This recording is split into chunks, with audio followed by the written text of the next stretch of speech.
زندگی ہمارے گزرتے ہوئے لیل و نہار شب و روز خوبصورتی کے ساتھ بسر ہوں اور ہماری اخروی زندگی بھی خوبصورت ہو. یہ جہاں بھی اچھا اور وہ جہاں بھی اچھا، یہ ہر مومن کی آرزو ہے.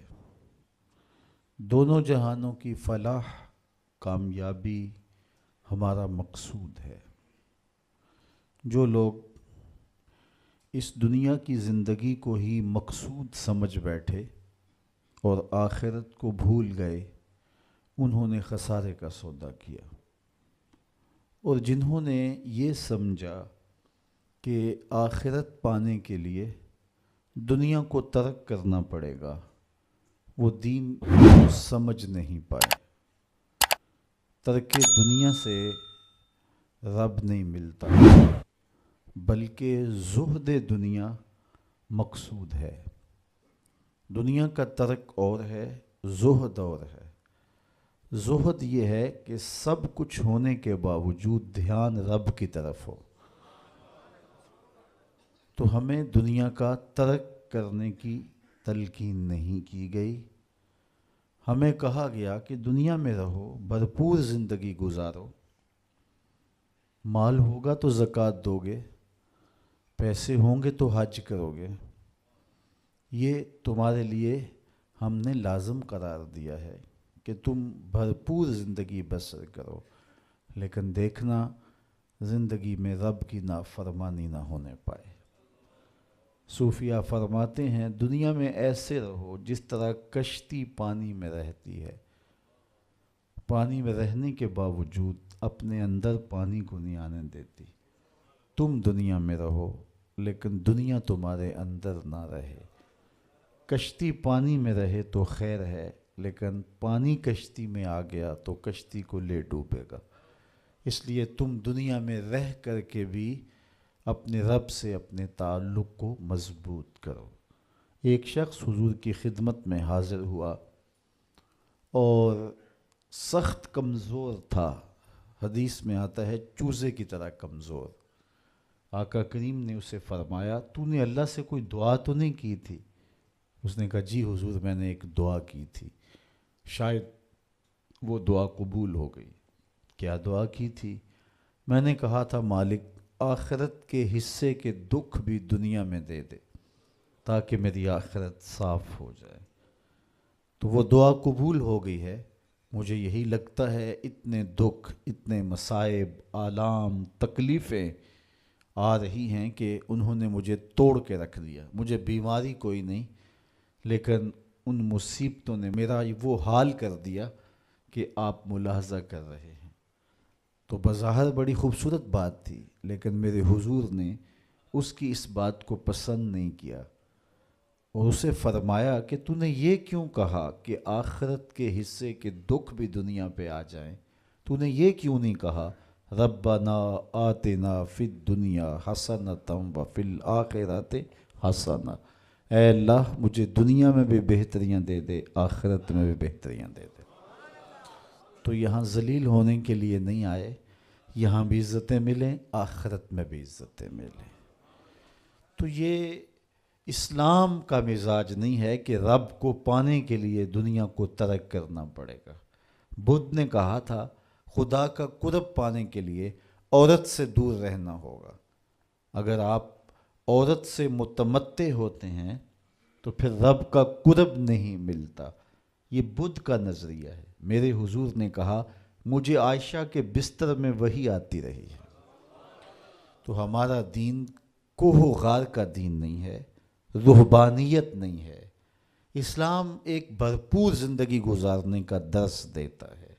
میں نے کل ہی عرض کیا تھا کہ جو لقمہ بیوی کے منہ میں لا کے رکھا جائے وہ بھی صدقہ لکھا جاتا ہے. تنہائی میں بیوی سے جو ملاطفت کی جائے، جو محبت کا اظہار کیا جائے، پیار بھری باتیں کی جائیں، اس کا بھی اجر و ثواب مرتب ہوتا ہے. تو یہ ہمارا دین ہے. بچوں میں خوش ہوں، بچوں کی اچھی تربیت میں مشغول رہنا نوافل سے بہتر ہے. تو یہ ہمارا دین بھرپور زندگی گزارنے کی تلقین دیتا ہے۔ تو ہمیں اس دنیا کی بہتری اور آخرت کی زندگی کی بہتری کے طالب رہنا چاہیے۔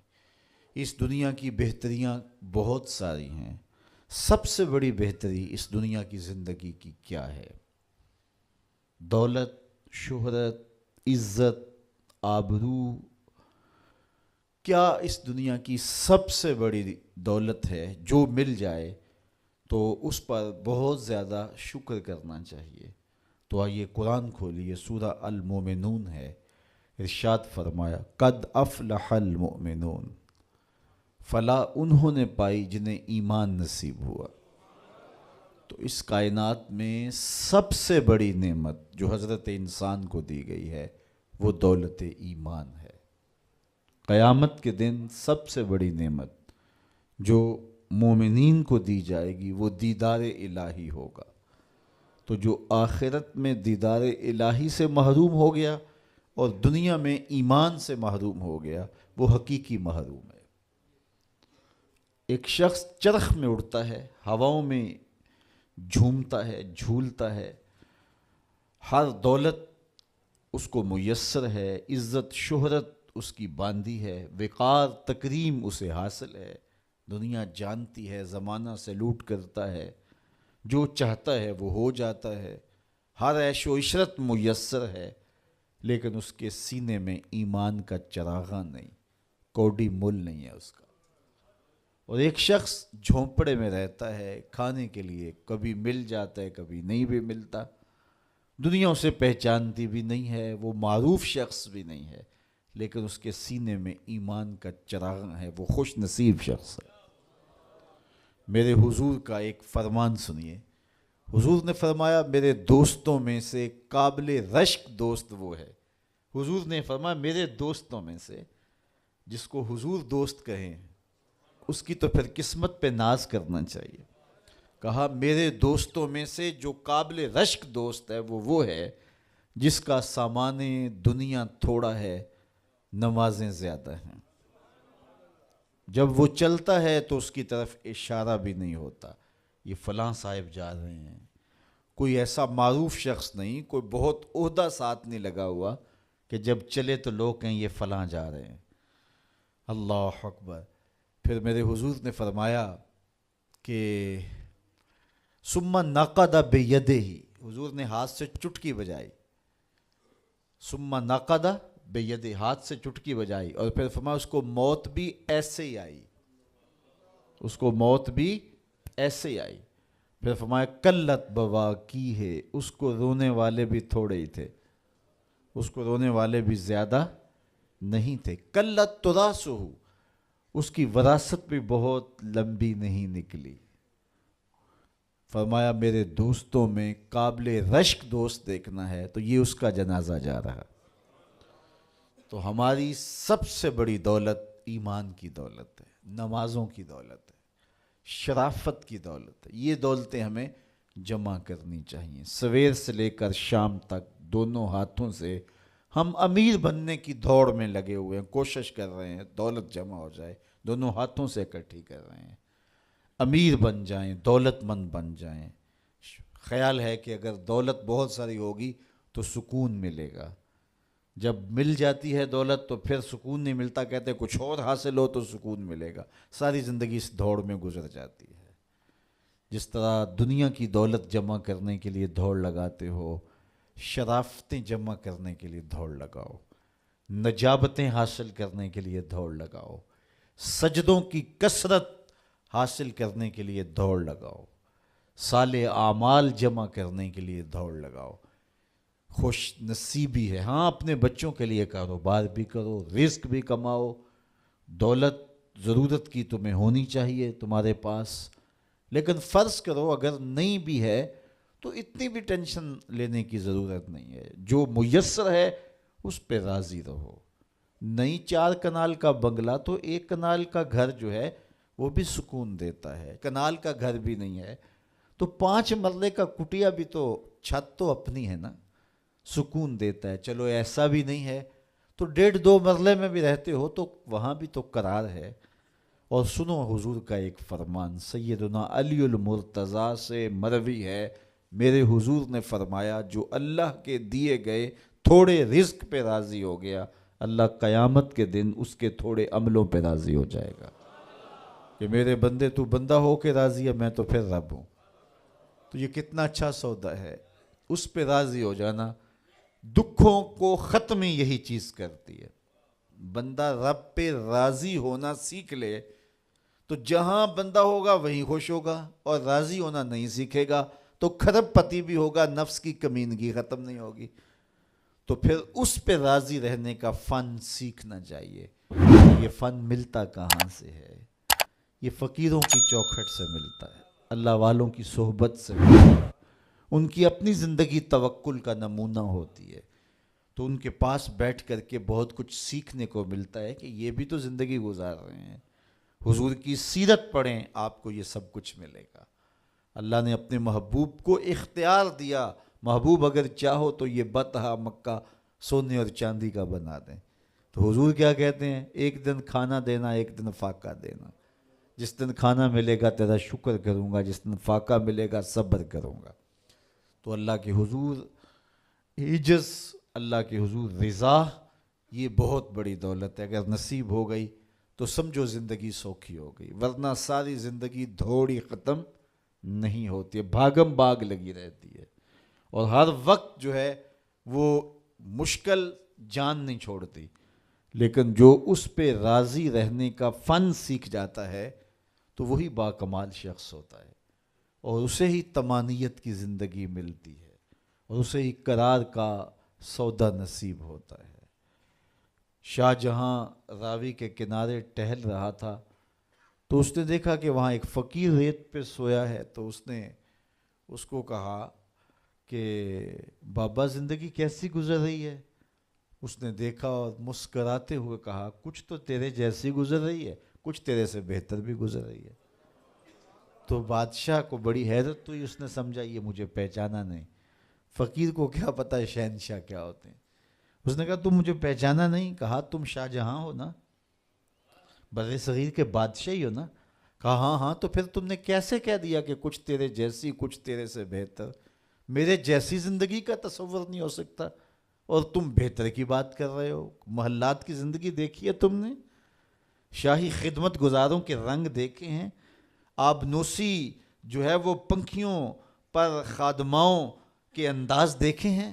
تمہیں کیا پتا کہ شاہی زندگی کیسے ہوتی ہے؟ کہا بادشاہ جب رات پڑتی ہے اور تو مخملی اور خوبصورت بستروں پہ سوتا ہے، پھولوں کی لگی ہوئی سیج پہ لیٹتا ہے، میں اس ریت پہ سو جاتا ہوں، اور جب نیند آ جاتی ہے تمہیں بھی خبر نہیں ہوتی کہاں پڑا ہوں، خبر مجھے بھی نہیں ہوتی۔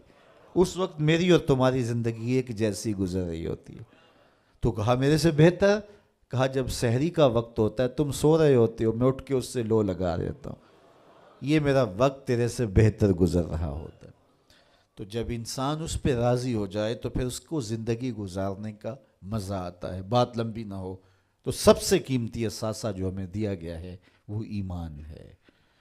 اللہ تعالیٰ کا شکر ہے، ہم بڑے غریب ہوں گے، ہم میں سے بہت سارے لوگ مقروض بھی ہوں گے، بہت سارے لوگ ایسے ہوں گے جن کا ذاتی گھر نہیں ہوگا، کرائے پہ رہتے ہوں گے، بہت سارے لوگوں کے کندھوں پر بیٹیوں کی شادیوں کا بوجھ بھی پڑا ہوگا کہ اتنی بڑی ذمہ داریاں ہیں، میں نے ان کو نبھانا ہے، بہت سارے لوگ کاروباری پیچیدگیوں میں پھنسے ہوں گے، بہت سارے لوگ بیماریوں میں مبتلا ہوں گے، آپ میں سے بہت سارے لوگ مقدمات کی مشکلات میں بھی ہوں گے، دیگر دکھوں میں ہوں گے، اپنوں بیگانوں کی بے وفائیوں کے صدمے بھی ہوں گے، داغ بھی ہوں گے، بہت کچھ ہوگا، لیکن یہ ساری پریشانیاں ایک طرف، اس بات کا شکر ادا کیجئے اللہ نے ہمیں ایمان کا نور عطا فرمایا، ہمارے سینے ایمان کے نور سے خالی نہیں ہیں۔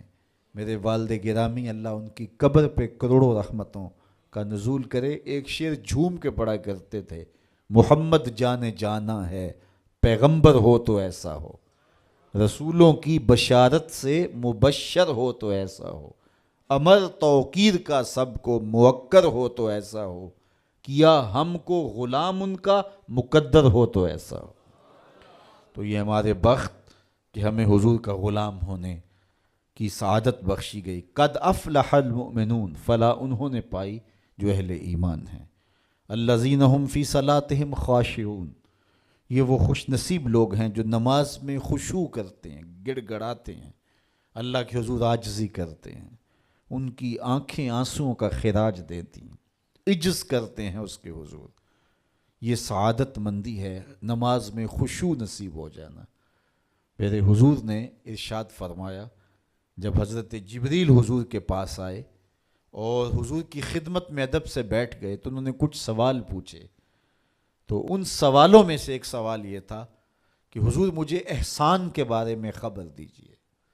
تو آقا کریم نے ارشاد فرمایا کہ تو اپنے رب کی عبادت اس طرح کرے کہ تو اسے دیکھتا ہے، اور اگر یہ کیفیت پیدا نہیں ہوتی تو کم از کم یہ کیفیت پیدا ہو کہ وہ تمہیں دیکھ رہا ہے۔ تو جب یہ تصور ہوتا ہے کہ وہ ہمیں دیکھ رہا ہے تو پھر حرکات و سکانات مرتب ہو جاتی ہیں۔ ہم جاتے ہیں نا کسی جگہ پہ تو وہ کہتے ہیں جناب آپ لائیو جا رہے ہیں، تو پھر کپڑے سنوار کے بیٹھ جاتے ہیں، اعضاء کا جو ہے وہ نظم قائم رکھتے ہیں کہ اتنے لوگ دیکھ رہے ہیں تو ہم اپنی حرکات و سکانات کو مرتب رکھیں، منظم رکھیں۔ تو جب لوگ دیکھ رہے ہیں تو حرکتیں منظم ہونی چاہیے، تو جب رب دیکھ رہا ہو تو پھر دل کی دھڑکن بھی بے ترتیب نہ ہونے پائے، پھر وسواس، خیالات، کیا کچھ جو انسان کی زندگی کو برباد کرتے ہیں ان سے کنارہ کشی ہو، اور اس تصور میں ڈوب جائے کہ میرا رب مجھے دیکھ رہا ہے۔ یار کسی کی ماں اس کو پیار سے دیکھ رہی ہو تو پھر وہ نشہ نہیں اترتا، باپ دیکھ رہا ہو پیار سے تو وہ اپنا رنگ ہوتا ہے، استاد شفقت سے دیکھ رہا ہو، مرشد دیکھ رہا ہو کسی کو تو پھر وہ نشہ نہیں جاتا، تو کیا تصور میں بندہ ڈوب جائے کہ میرا رب مجھے دیکھ رہا ہے۔ تو جب رب شفقت سے، محبت سے بندے کو دیکھ رہا ہے تو پھر اس کی نماز میں کیوں لذت پیدا نہیں ہوگی، کیوں سرور پیدا نہیں ہوگا، کیوں کیفیات کا جہاں آباد نہیں ہوگا۔ تو فرمایا کہ وہ پھر خشوع کرتے ہیں، گڑ گڑاتے ہیں، روتے ہیں، عجز و انکساری کرتے ہیں۔ ان کی نمازیں پھر کس انہماک کے ساتھ، کس محبت کے ساتھ، کس پیار کے ساتھ ادا ہوتی ہیں، ان کے سجدوں کی کیفیت کیا ہوتی ہے۔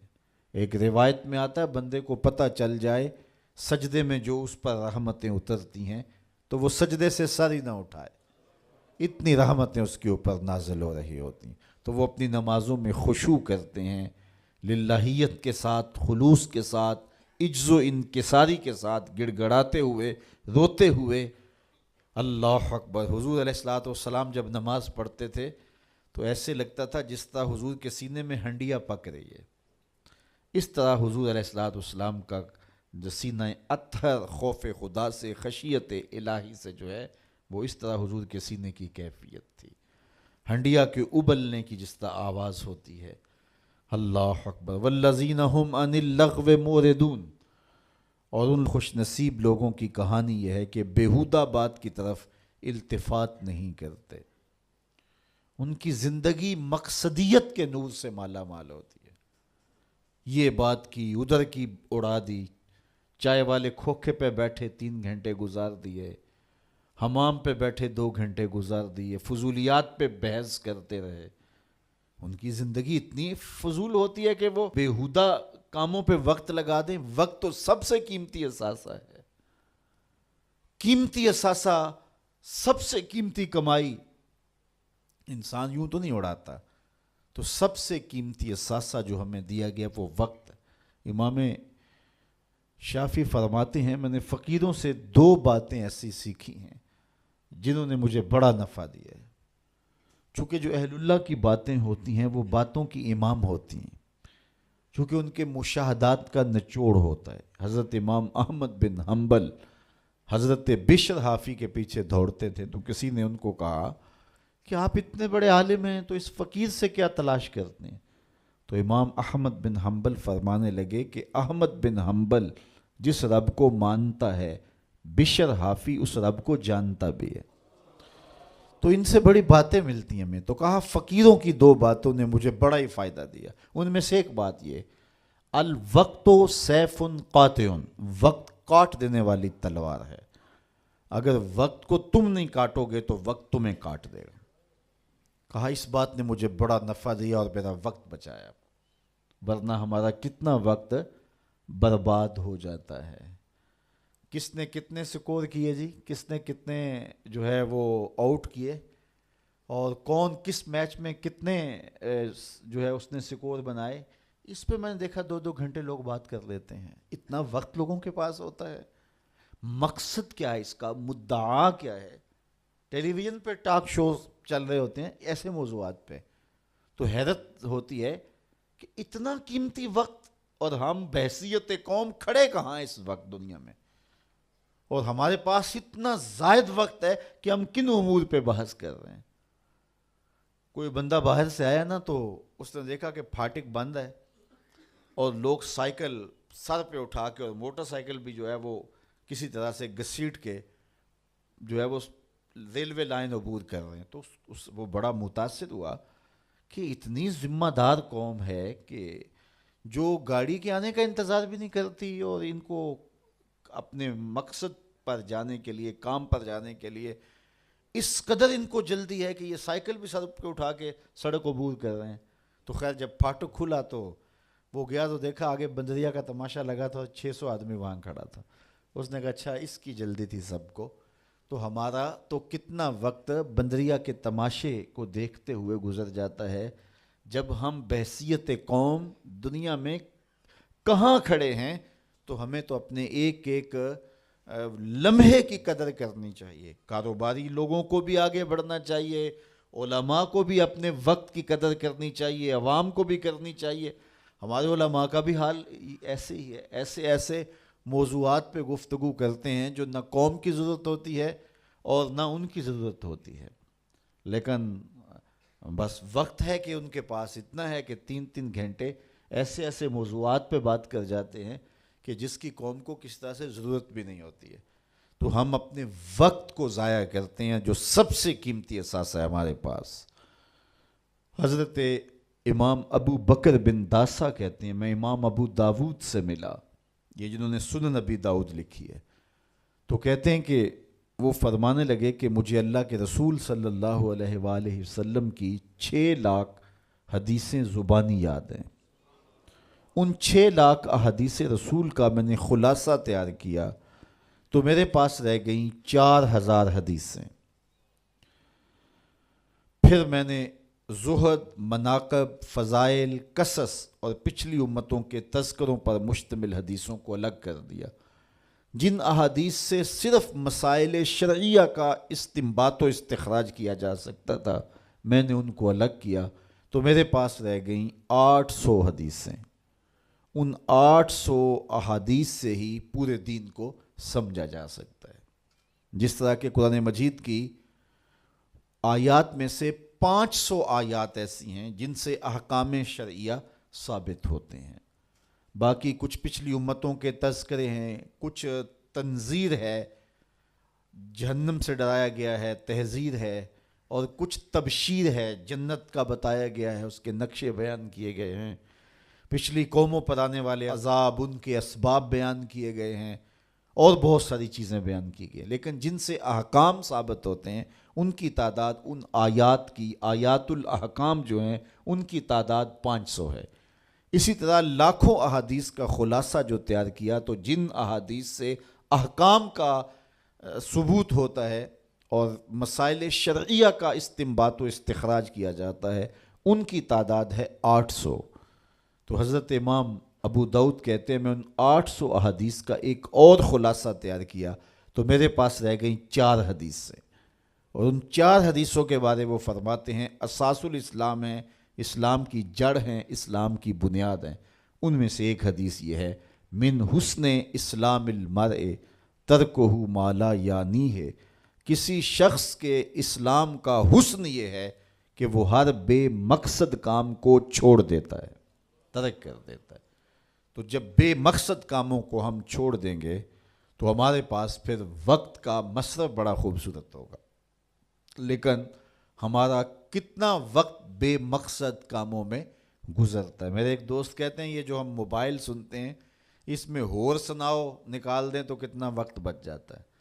بات تو ایک آدھے منٹ کی ہوتی ہے، وہ کہتے ہیں ہور سنا تو کتنا وقت اس میں ہمارا برباد ہو جاتا ہے۔ تو ہم اپنے وقت کی قدر کریں، ایک ایک لمحے کی قدر کریں۔ جو قومیں اپنے وقت کو بچاتی ہیں، وقت کی قدر کرتی ہیں، وہی سرخرو اور سربلند ہوتی ہیں۔ پھر لغو کاموں سے اپنے آپ کو بچایا جائے۔ یہ ان لوگوں کی کہانی بیان کی جا رہی ہے جو فالح ہیں، کامیاب ہیں، جن کی دنیا بھی بہتر ہے، جن کی آخرت بھی بہتر ہے۔ قرآن نے پورا نصاب دیا ہے۔ یہ سورہ مومنین کی ابتدائی 11 آیات ذرا ان کو ملاحظہ کیجئے۔ کامیاب شخص جو دنیا اور آخرت دونوں میں فالح اور کامیاب ہے، اس کی صفات کیا ہیں، ان کو ہم اختیار کر لیں۔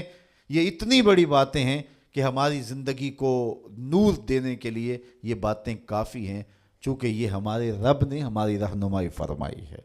والذین هم عن اللغو معرضون، وہ لغویات سے اپنے آپ کو بچاتے ہیں اور محفوظ رہتے ہیں لغویات سے، اور بیہودہ باتوں کی طرف التفات نہیں کرتے، توجہ نہیں کرتے۔ والذین هم للزکوٰۃ فاعلون، اور وہ زکوٰۃ ادا کرتے ہیں۔ چونکہ زکوٰۃ ادا کرنے سے حب دولت کم ہوتی ہے۔ اقبال نے بھی کہا تھا حب دولت تلف می سازت زکوٰۃ، زکوٰۃ حب دولت کو کم کرتی ہے۔ جب انسان زکوٰۃ بھی نہیں دیتا اپنے مال سے تو اس کے دل میں دنیا کی محبت، دولت کی محبت چمٹ جاتی ہے جو اس کا چین چھین لیتی ہے، اور اگر زکوٰۃ دیتا ہے تو پھر حب دولت کم ہوتی ہے۔ اور اگر وہ راہ خدا میں مزید صدقات دیتا ہے، خیرات کرتا ہے، تو پھر دولت کی آزمائشوں سے اور دولت کے ساتھ جو فتنے آتے ہیں ان سے وہ بچ جاتا ہے۔ دولت جب آتی ہے تو اپنے ساتھ بہت سارے فتنے لے کر آتی ہے، تو وہ فتنوں سے بچنے کے لیے صدقات کثرت کے ساتھ دیے جائیں، دولت راہ خدا میں خرچ کی جائے، تو پھر فتنوں سے بھی بچے گا اور وہ گناہوں کا کفارہ بھی بنے گی۔ تو وہ زکوٰۃ دیتے ہیں، اور یہ بات ذہن میں رکھیں، زکوٰۃ دینے سے یا صدقہ دینے سے دولت کم نہیں ہوتی۔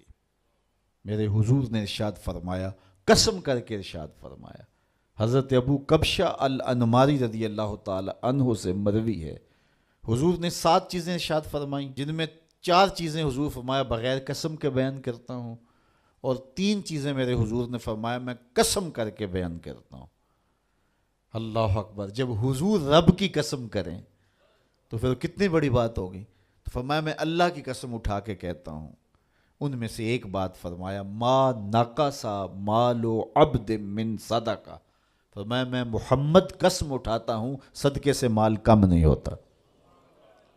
تو یہ حضور علیہ الصلوۃ والسلام نے جو ہے وہ فرما دیا، اور ہمارے لیے یہ کافی اور سچی بات یہ ہے، جو اللہ کی راہ میں دیتے ہیں ان کا مال کم نہیں ہوتا۔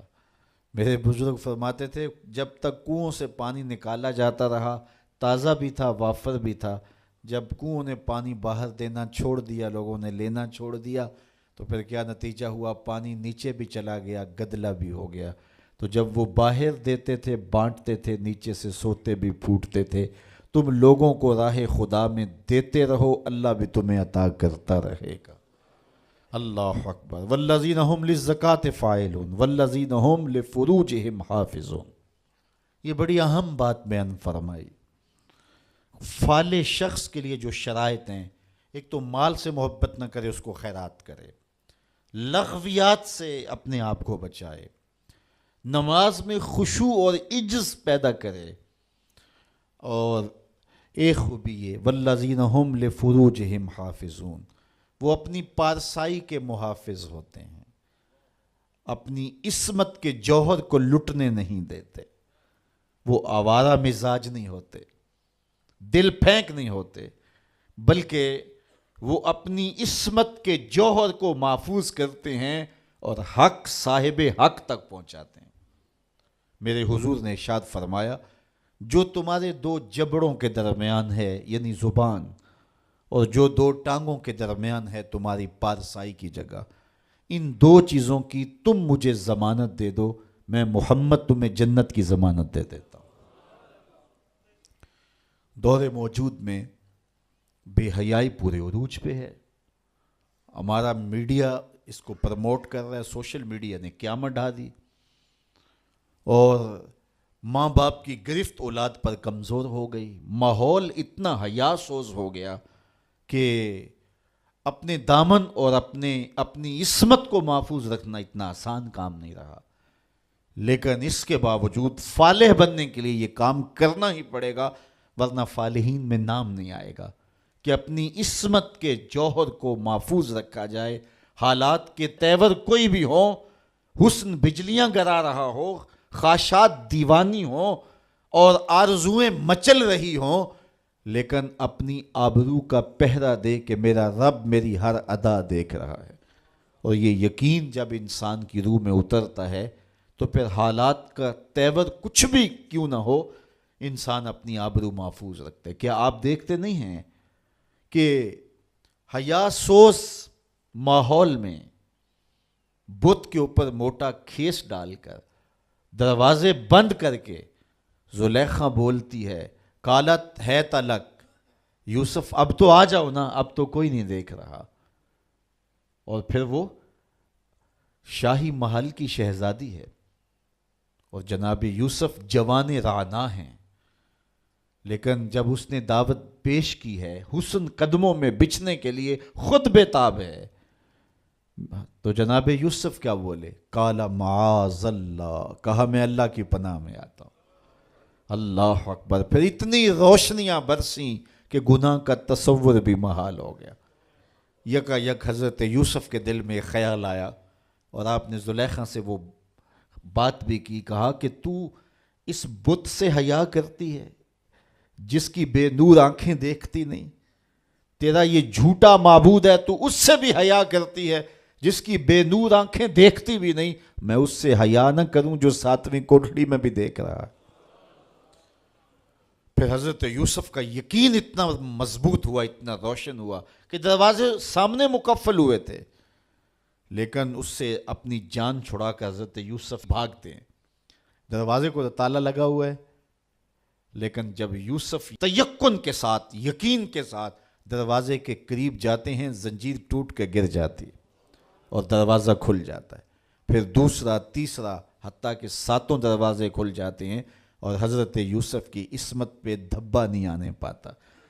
حالات کا رخ کوئی بھی ہو، لیکن جب عزم مصمم ہو کہ میں اپنی آبرو اور اپنی عزت اور اپنی ناموس کو رسوا نہیں کروں گا، تو اللہ پھر مدد کرتا ہے. وہ بند دریچوں کے اندر بھی بندوں کے لیے راستے پیدا کر دیتا ہے.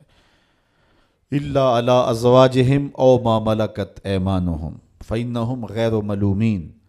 ہاں مگر ان کی جو بیویاں ہیں اور شرعی باندیاں ہیں ان پر انہیں کوئی ملامت نہیں ہے. فمن ابتغى وراء ذلك فاولئک هم العادون. تو جو ان دو کے سوا کچھ اور چاہے وہی حد سے بڑھنے والے ہیں. والذین هم لاماناتہم وعہدہم راعون.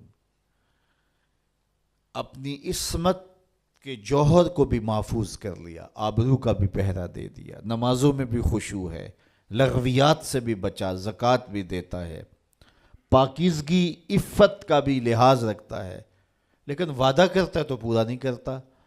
کہا نہیں، فالح نہیں ہوگا. فلاح کی منزل تک پہنچنے کے لیے عہد کو پورا کرنا پڑے گا. امانتیں تمہارے گھر میں رکھی ہیں تو ان کو ادا کرنا پڑے گا. خیانت نہیں کرنی، امانات کو ادا کرنا ہے اور عہود کو پورا کرنا ہے. اللہ اکبر. والذین هم علی صلواتہم یحافظون. اور وہ جو اپنی نمازوں کی نگہبانی کرتے ہیں. نماز کا ذکر دوسری مرتبہ آ گیا. اس سے سمجھ میں آیا کہ نماز کتنی اہم ہے. ان 11 آیات کے اندر جو ہماری فلاح کا پورا نصاب ہے، نماز کا ذکر 2 دفعہ آیا. پہلے آیا نمازوں میں خشوع کرتے ہیں، اور دوسری بار ارشاد فرمایا نمازوں کی حفاظت کرتے ہیں. اگر کسی کو خشوع نصیب نہیں بھی ہو سکتا، وہ کیفیت کہ وہ رب کو دیکھے، یا وہ کیفیت اس کیفیت میں ڈوب جائے کہ وہ مجھے دیکھ رہا ہے، لیکن اس کے باوجود بھی نماز ترک نہ کرے، پھر بھی نماز کی محافظت کرے.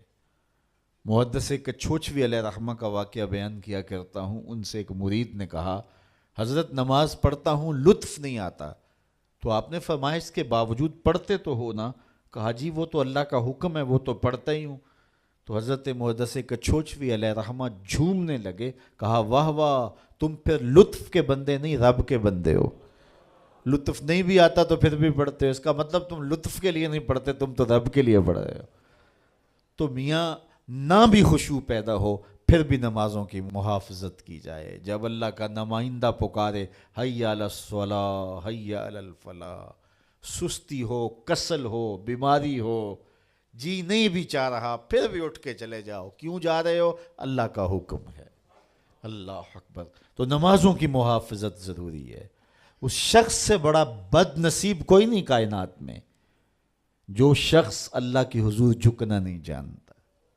کہتے ہیں بڑا اچھا ہے، بڑا اچھا ہے. رب کے حضور جھکتا ہے؟ نہیں جھکتا، نہیں اچھا ہے.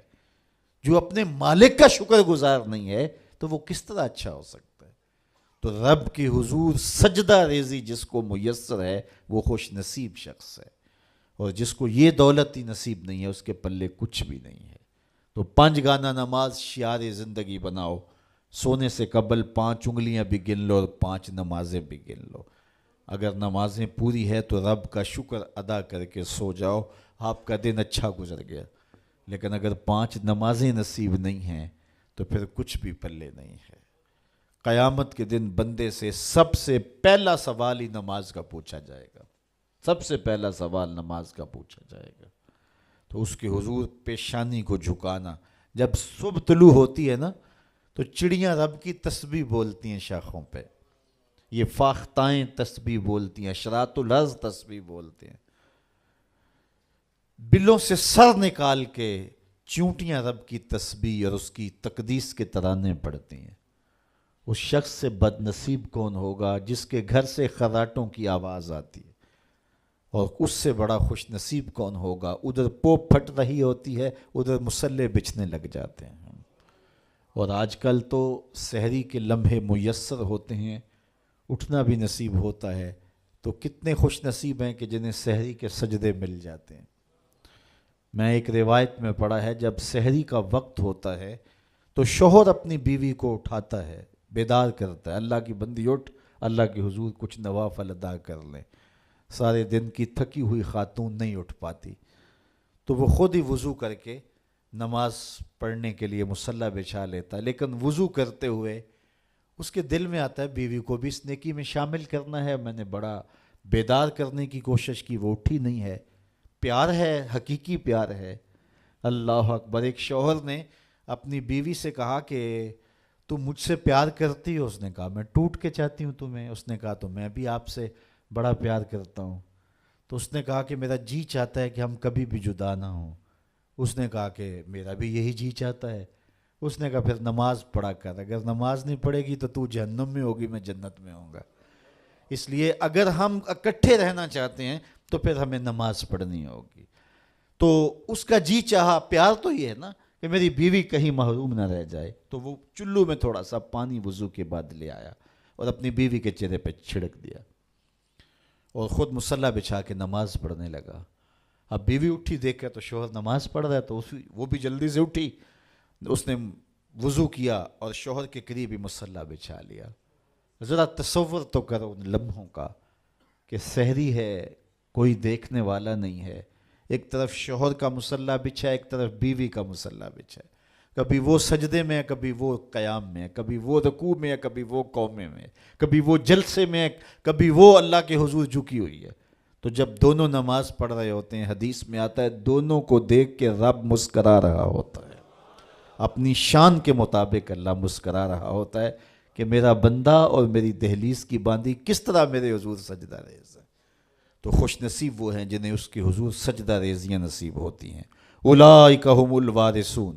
اللہ فرماتا ہے یہی لوگ جنت کے وارث ہیں جن میں یہ خوبیاں ہیں، جو نمازوں میں خشوع کرتے ہیں، لغویات سے بچتے ہیں، زکوٰۃ ادا کرتے ہیں، شرمگاہوں کی حفاظت کرتے ہیں، امانتیں ادا کرتے ہیں، عہد پورے کرتے ہیں، نمازوں کی محافظت کرتے ہیں. یہ وارث ہیں. کس چیز کے وارث؟ الذین یرثون الفردوس. یہ جنت الفردوس کے وارث ہیں. ہم فیہا خالدون، وہاں جا کر کے نکالے نہیں جائیں گے، ہمیشہ رہیں گے. چونکہ جو جنت میں ایک بار چلا گیا پھر چلا گیا. کہتے ہیں جنت میں جا کے جنتیوں کو ایک ہی خدشہ ہوگا، کہیں موت نہ آ جائے. اتنی نعمتیں پانے کے بعد پھر آرزو ہوگی کہ جئیں، کھٹکا ہوگا کہیں موت نہ آ جائے. اور جہنمیوں کو جہنم میں جا کے ایک ہی امید ہوگی، کہیں موت آ جائے تو جان چھوٹ جائے. پھر اللہ مینڈے کی شکل میں حشر کے میدان میں موت کو لائے گا. جنتی جنت سے، جہنمی جہنم سے دیکھ رہے ہوں گے. پھر موت کو ذبح کر دیا جائے گا. روایت میں آتا ہے اگر خوشی سے مرا جاتا تو جنتی خوشی سے مر جاتے، لیکن چونکہ موت کو موت آ گئی ہے اس لیے موت نہیں ہے. اور اگر دکھ سے مرا جاتا تو جہنمی صدمے سے مر جاتے، لیکن موت کو موت آ چکی ہے. تو جنت میں جائیں گے پھر رہیں گے بھی ہمیشہ. کیا میں اور آپ یہ چاہیں گے کہ قرآن نے جس فالح شخص، بامراد شخص کا تصور دیا ہے، ہم وہ فلاح پانے والے شخص بن جائیں؟ یقیناً یہ میری بھی آرزو ہوگی اور یہ آپ سب کی آرزو ہوگی.